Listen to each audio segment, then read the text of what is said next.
இப்போ நீங்கள் பார்க்குறது தான் ஜன்னத்துல் பக்கியோட கபர். இந்த கபர் வந்து இங்கே பார்த்தீங்கன்னா பண்ணுறதுக்கு வரும்போது ஏதாவது ஃபேஸ் மாஸ்க் இல்லை துணி ஏதாவது கொண்டு வாங்க. அதனால் ஜனாசாவை நீங்கள் அடக்கம் பண்ண வரீங்க அப்படின்னா ஜனாசா கூட நிறைய சஹாபாக்கள் அடங்கி இருக்காங்க. எனக்கு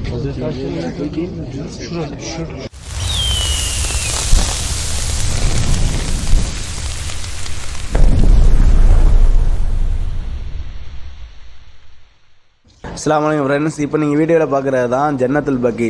ஜன்னத்துல் பக்கி அப்படின்னா மதினா மஸ்ஜித் நபவிக்கு பக்கத்தில் உள்ள கபுர்ஸ்தான். இப்போ நீங்கள் பார்க்குறது தான் அந்த கபுர்ஸ்தான். இந்த கபுர்ஸ்தானில் தான் பல ஆயிரக்கணக்கான சஹாபாக்கள் அடக்கம் செய்யப்பட்டிருக்காங்க. அதே மாதிரி ஹஜ்ஜு உம்ரா செய்ய வர மக்கள் மதினாவில் மௌத்தா போயினாங்க அப்படின்னா அவங்களும் இந்த ஜன்னத்துல் பக்கியில் தான் அடக்கம் செய்வாங்க. இந்த ஜன்னத்துல் பக்கி பார்த்தீங்கன்னா ரொம்ப புனிதமான ஒரு கபுர்ஸ்தான். இந்த கபுர்ஸ்தானில் பார்த்தீங்கன்னா ஃபஜர் தொழுகை அசர் தொழுகை முடிஞ்சதுக்கப்புறம் பார்வையாளர்களுக்காக ஒரு 2 மணி நேரம் 3 மணி நேரம் ஓப்பன் பண்ணி வச்சுருப்பாங்க.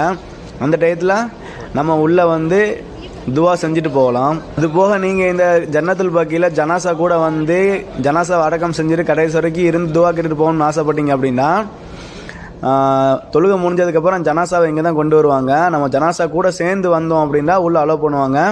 அப்போ நம்ம உள்ளே வந்து ஜனாசாவை அடக்கம் பண்ணிவிட்டு துவா செஞ்சுட்டு போகலாம். அவங்களுக்காக துவா செஞ்சுட்டு போகலாம். இங்கே பார்த்தீங்கன்னா 2 வழி இருக்குது. ஒன்று விசிட்டர்ஸ்க்கான வழி, ஒன்று ஜனாசாக்கான வழி. இப்போ நீங்கள் பார்க்குறது தான் ஜன்னத்துல் பக்கியோட கபர். இந்த கபர் வந்து இங்கே பார்த்தீங்கன்னா உள்ளே வந்து கொஞ்சம் அகலமாக தோண்டியிருக்காங்களா, இதுக்கு உள்ளே தான் ஜனாசா வச்சு செங்கலால் மூடி அதுக்கு மேலே மண் போடுவாங்க. இங்கே பார்த்தீங்கன்னா குழிகள்லாம் எப்போவுமே வெட்டி ரெடியாக இருக்கும்.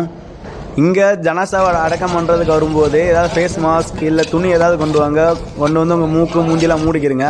ஏன்னா இங்கே அதிகமான புழுதி கிளம்பும் போது டஸ்ட் அலர்ஜி உள்ளவங்களுக்குலாம் இது ஒத்துக்கிறாது. மதினாவுக்கு ஜியாரத்துக்கு வந்தீங்கன்னா கண்டிப்பாக தொழுகை முடிஞ்சதுக்கப்புறம் ஜனாசாவோட வாங்க. ஜனாசாவோட வந்து ஜனாசா அடக்கம் பண்ணுற வரைக்கும் இருந்து அவங்களுக்காக துவா கேட்டுட்டு போங்க.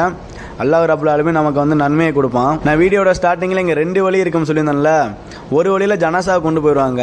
ஜனாசாவை நம்ம கொண்டு போகும்போது ஜனாசாவோடு போனால் மட்டும்தான் நம்மளை அலோவ் பண்ணுவாங்க.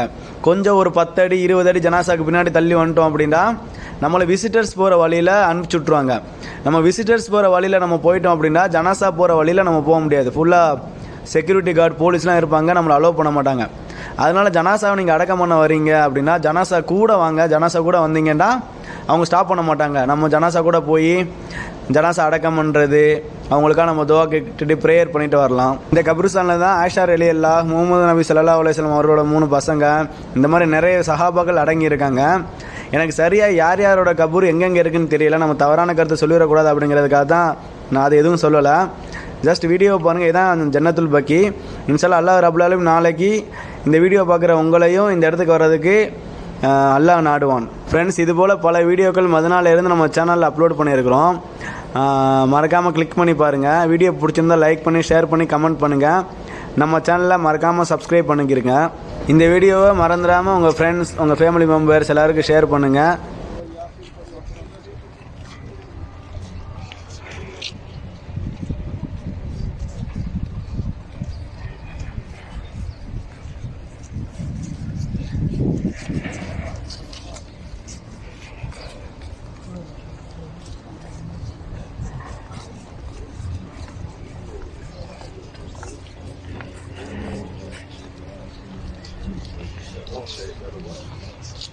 Öyle mi lan? He.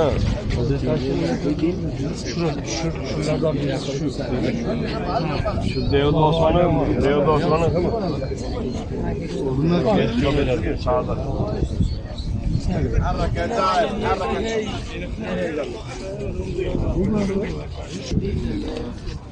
Zeynul Abidin, Jafer Sadiq, Haji Zainul Kidir.